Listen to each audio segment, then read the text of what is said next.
What's up, bass heads? Listen, I'm going live earlier than I planned. There's a major storm passing through, and I want to get this in today. Let me say real quick, welcome if you're watching the replay, welcome. If you're watching live, welcome. Let me know where you're watching from. Try to get through this content as quickly as possible. Here are some things that I need to pull your coat on. The best way to get value out of this content, and I really think any lesson content on YouTube, is to, one, really use headphones or watch from your computer where you have monitors or speakers, external speakers, not laptop speakers. You do what you like, but in order to get the best value out of this, you hear it? It's coming down. It's biblical outside. If you're just joining, do me a favor. Give me a like. I got 12 sets of eyes. I only got 2 likes. The likes don't cost you anything, and I appreciate them. And it lets the algorithm know that this content is good for other people, so I appreciate you doing that. Today, we're going to look at an 80s banger from the soundtrack of Fast Times at Ridgemont High, Somebody's Baby by Jackson Browne. Every song has something that it can teach us, and this song is no different. Let's talk about the landscape first. The playground, the architecture, the neighborhood, whatever you want to call it. We are in the key of D major. Like to always run over the scale just so you have a visual. There it is, right? So the chord progression, let's talk about the chord progression. It is 1, 6, 4, and then 5. I see those likes coming. I appreciate it. So here's our key, D. All right. Now I want you to remember this shape. We hear this.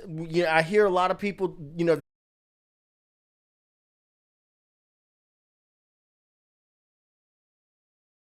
Did you hear that thunder just now? So if I get cut off because of the thunder, then, we'll work it out. We'll come back and we'll continue the lesson when the storm passes. I got 38 sets of eyes and only 9 likes. Get those likes up, please. So 1, 2, 3, 4, 5, 6, 7, 1. So if this is 1, there's 7, there's 6, okay? If that's 6, then this is 5, this is 4, okay? So this is a very, very, very common chord progression. 1, 6, 4, 5. All right? Now, once you get that down, when you hear chord progressions like this, or this particular chord progression, it should be easier for you to visualize where things are. All right? Now, let's talk about the rhythm and what we're going to do with the right hand. Okay? I'm just going to play a little bit of this. Because of copyright, I cannot play lead lines, melodies, things like that. Okay? So, I'm just going to play the drums.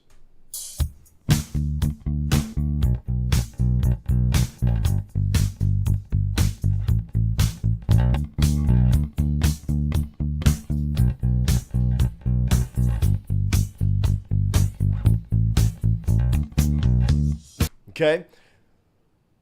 Before I talk more about let me talk about the rhythm first. If you don't have your bass in your hand and you want to come back to this video, all right, just come back to the video. YouTube also has features that will allow you to slow down. If you click down in the bottom right, you'll see a little gear icon. Click on that. You can slow this video way down as well. So it's a short, long, short, long, short, long, short, long sort of a rhythm, okay? Not a sort of a rhythm, that is the rhythm.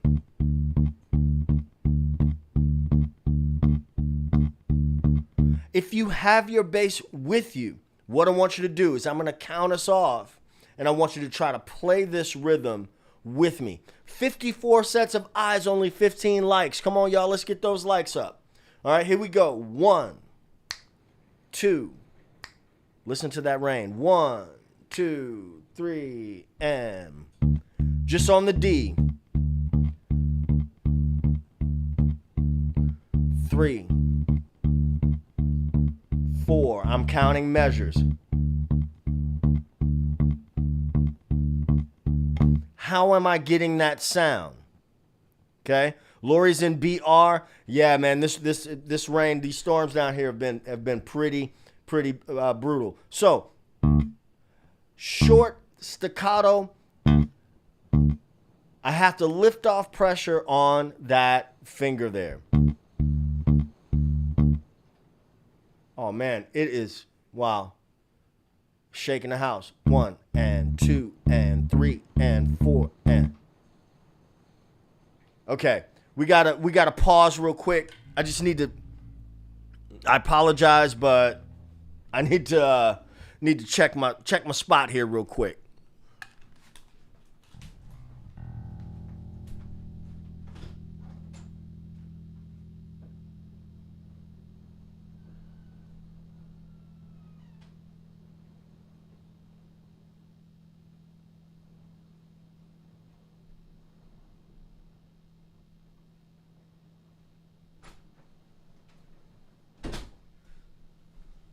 And the water is rising. Life in Louisiana.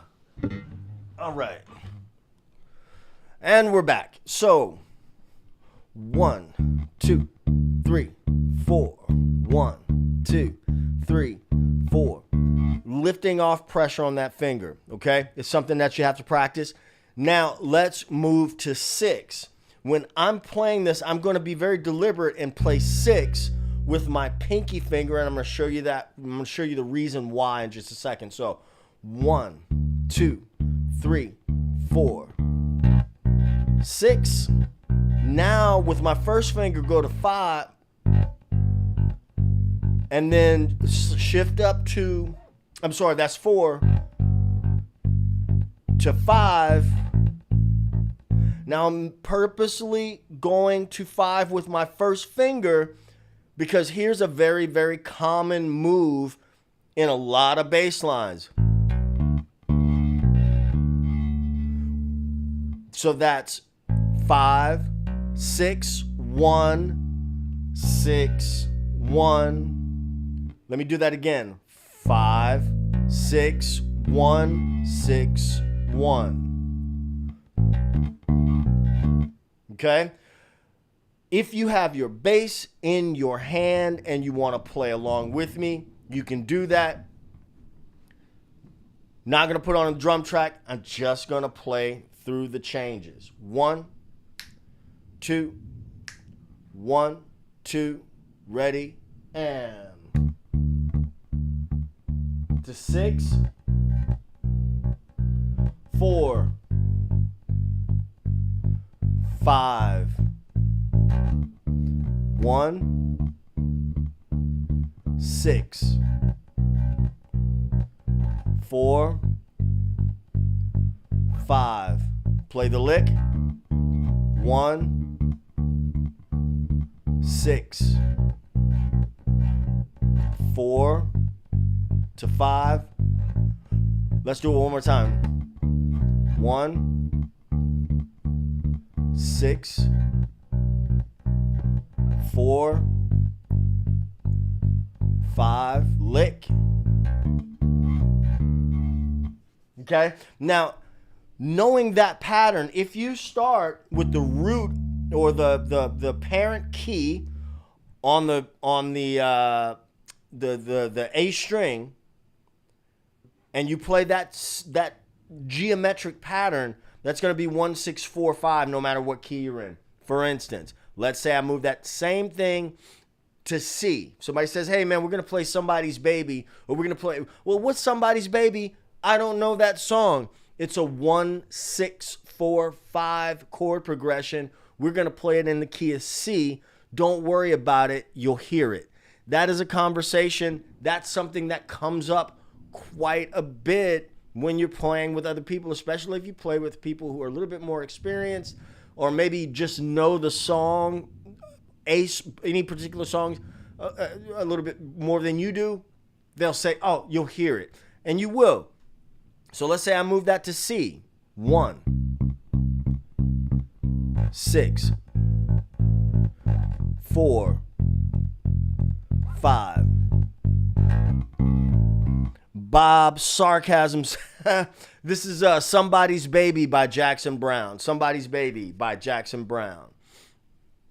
Somebody's Baby by Jackson Browne. So the same thing applies if you were to do that. Let's say we're going to do. What about if you were going to do that in the key of C? Still, let's stay in C.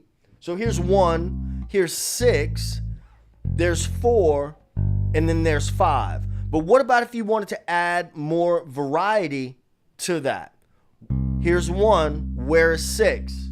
Okay, if we know that 6 is here, this is the discovery part that's missed out a lot with YouTube, because we have access to so much information online, and you can watch videos like this and videos from a lot of other great creators online. What happens is we lose the experimentation and the wonder a little bit, and the just getting in there and figuring it out. So if this is 1 and this is 6, well, you know that there's an octave to that note. So where's 6 on another string? It's right here. Okay, so if this is 6, if we've now identified where 6 is, and we already know this kind of shape here, and we moved it up here, where is 4? It's right there. Where's 5? Okay, so example, I'm going to play now 1, 6, 4, 5, but I'm going to play it using, I'm going to go up from the root, or from the parent key, D. Okay, here's, C. 1, 2, 1, 2, ready, and C. A is 6, F is 4, G is 5, to 6, 4. Now I'm going to go lower. 1, 6. I feel like I have to rush so my power doesn't go out. 5. Okay, let's go back to the original key.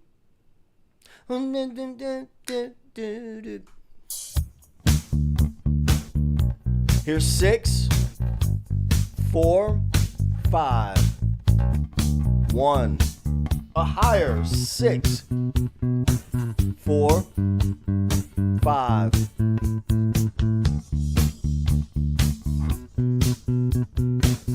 Four, 5, 1, 6, 4, 5. Now, check this out. If I'm showing you that's the geometry of 1, 6, 4, 5 using a rock pattern, right? A straight eighth notes pumping pattern. Yes, it is the chord progression for Somebody's Baby by Jackson Browne from Fast Times at Ridgemont High, but it is also hundreds of other songs, right? So if you go into learning a song and you only learn that song, then I think you're missing out a lot, right? This is something that this is a chord progression that you're gonna hear quite often. Okay, now I'm gonna add some more elements from the tune. Gonna get me in a little bit of trouble with the copyright people, but whatever. So you hear the harmonic context.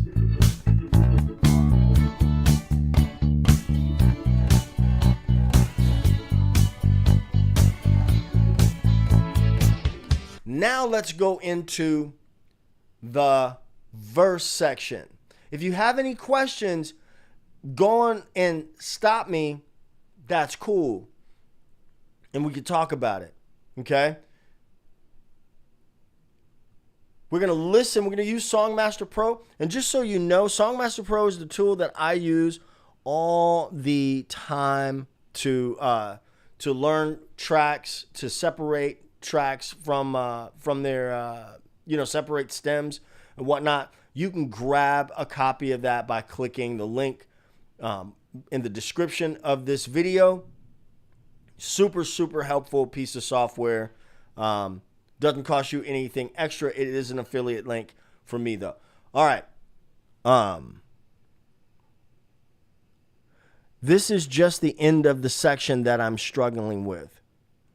Are you struggling with the...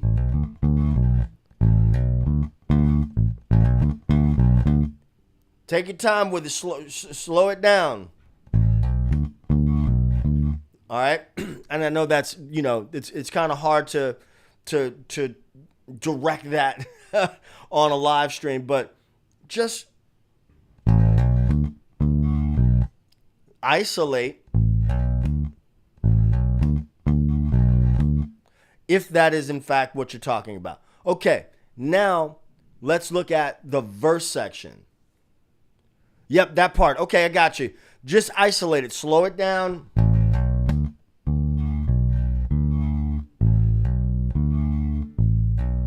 Sometimes you have to take apart and do.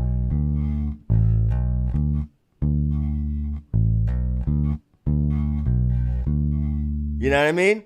It'll come to you. Okay, the rhythm is going to change on the verse. And I want to listen to the bass and the drums so you can get an idea of what the original bass player is doing here.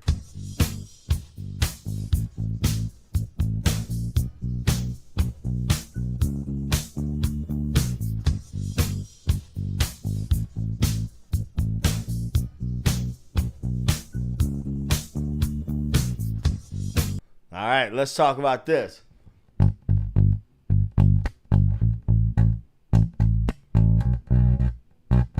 Let's talk about that first part. There are no chords, no roots that we have not played before, that we've not seen before. This time, the chord progression is going to go 4, 5, 6. Ba ba da ba ba da da da ba bum bum bum bum bum bum bum. Now I want to. Andrew Collins says take small chunks and practice it. Absolutely. Now remember, just a second ago I was saying that if you learn a song or a part and you don't use those ears and make connections to other things, you're missing a little bit, right? Well, you're missing a lot. Check this out.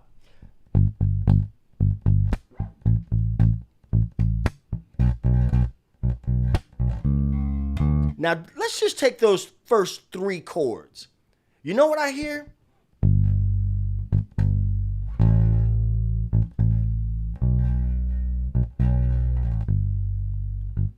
I guess I should have known by the way you parked your car sideways that it wouldn't last.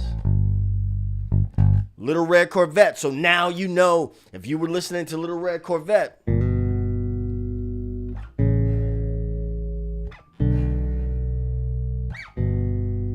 you know it's, but Little Red Corvette is going to be a half step lower. You see what I mean? So we don't want to just learn just a part and not hear and make connections to other things. Okay, let's add the next part of this rhythm.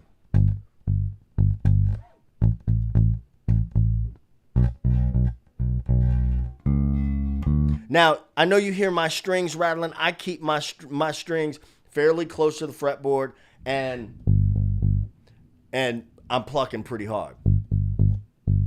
Not at the moment, but you know what I'm saying.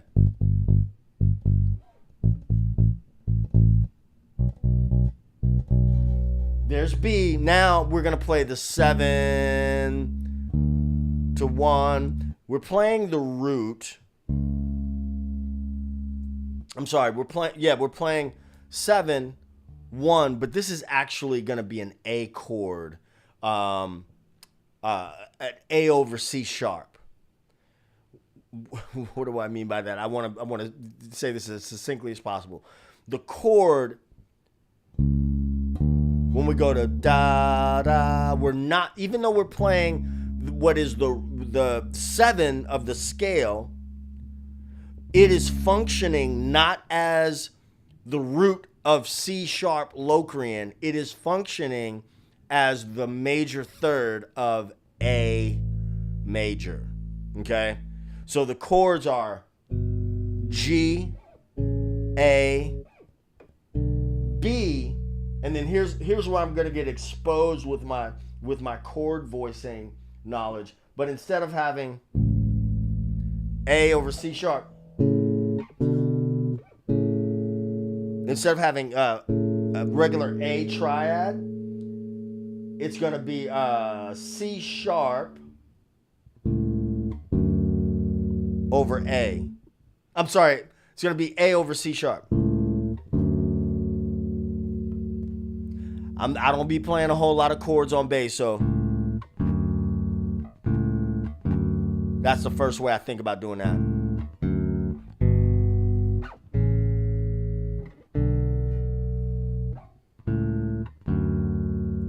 Now, I know that there's a better way. So some expert is going to say, man, you don't know your chord voices. No, I don't play a whole bunch of chords on bass. So that's the way I'm figuring it out right now.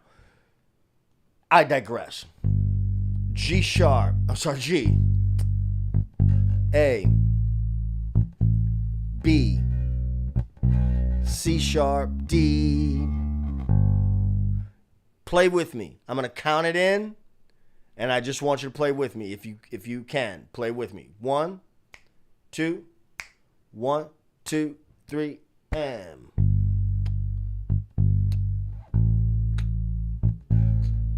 Just gonna loop this. G again. A. B. C sharp. D. Let's go again.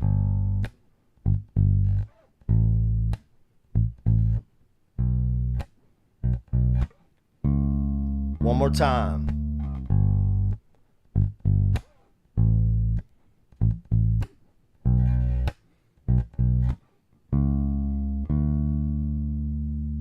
Now, what I suggest doing with all like song tutorials on YouTube is, again, and I'm going to have to hop off here soon because this storm is nuts out here. And I'm sure to lose power soon. Don't just stop here. Investigate. Go find the song. Make some connections. What else does it sound like, right? What else does the song sound like? Can you make connections to other songs? And if you get a tool like Songmaster Pro, I don't just talk about Songmaster Pro just to make a buck, right?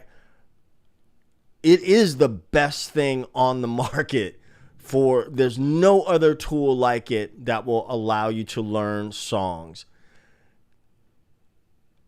And songs, all the other stuff is important. The theory is important. The scales are important. All those things are important. But if you can't play some songs, if you can't play music, then all you're doing is talking about music. That's what, honestly, I'm going to say, it's a bold statement, but I'm going to just say that music theory is good for talking about music. And the more theory you know, the quicker you can get ideas out about music with other people who also understand music theory. Okay? But music theory for music theory's sake is kind of nonsensical to me. Right? How much you need to know is proportional to what your goals are. Make those connections. Let it teach you the technique as well. The storm is a raging here. And the last time I looked outside, water is coming up. It won't be so bad, but I do need to check some things and make sure things are legit around the house. So if you have any questions, this video's here.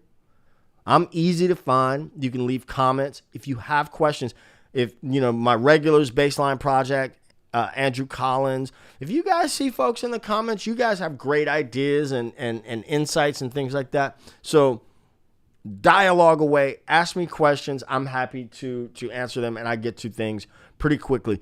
Ladies and gentlemen, remember, it ain't rocket science. It's pocket science. I'm going to catch y'all in the next video. If you haven't subscribed, do your boy a favor. Hit that subscribe button. We're trying to get to 100,000 this year. I'll catch you in the next one. Peace. 2 fingers.